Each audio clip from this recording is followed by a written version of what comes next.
कहानी दुपट्टे की उड़ान। अनामिका की पहचान की वापसी। अनामिका हमेशा से अलग थी। जब बाकी लड़कियां गुड़िया खेलती थीं, वो घर में चादर बांधकर मंच बनाती और नाटक करती।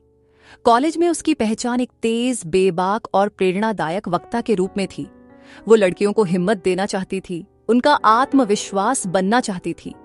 उसे अभिनय, कविता और सामाजिक विषयों पर बोलना पसंद था।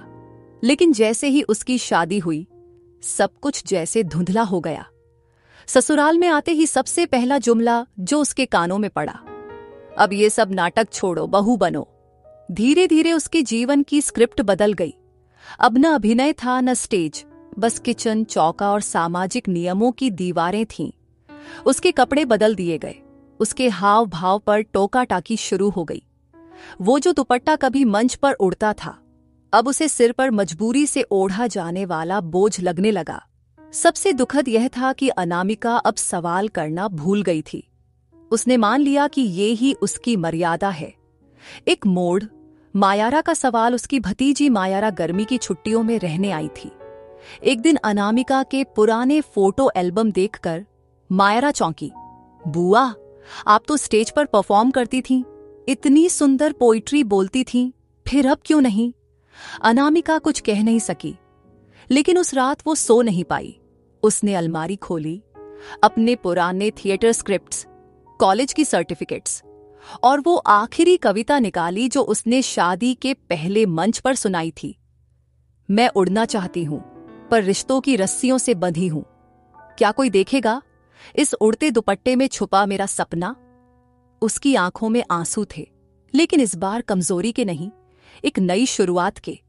नई उड़ान की शुरुआत। अगले दिन अनामिका ने यूट्यूब चैनल बनाया, दुपट्टे की उड़ान। पहला वीडियो उसने खुद की कविता से शुरू किया। आवाज कांप रही थी, लेकिन दिल मजबूत था। उसने घरेलू महिलाओं को स्टोरी परफॉर्मेंस के जरिए अपनी आवाज देना शुरू किया। धीरे धीरे उसकी वीडियो वायरल होने लगी। उसे महिला संगठनों से कॉल आने लगे, आप हमें भी बोलना सिखाइए, आपने हमें उम्मीद दी है। मायारा ने कहा, अब आपकी चुप्पी भी बोलती है बुआ, और वो बहुत सुंदर बोलती है। समाज की सोच में बदलाव। आज अनामिका की सास भी उसकी वीडियो देखकर गर्व करती है। वही पति जो कभी कहता था बहू पर्दा करो, अब वीडियो की शूटिंग में कैमरा पकड़ता है। और सबसे खूबसूरत दृश्य, जब अनामिका खुले आंगन में स्टेज लगवाकर महिलाओं को बोलना सिखा रही होती है और उसका दुपट्टा हवा में उड़ रहा होता है। उस उड़ान में अब न शर्म है, न बंधन, सिर्फ पहचान है। अंतिम संवाद। दुपट्टा अब सिर छुपाने के लिए नहीं, उड़ने की दिशा दिखाने के लिए है। हर महिला का सपना जब उड़ता है तो उसकी पहचान बनता है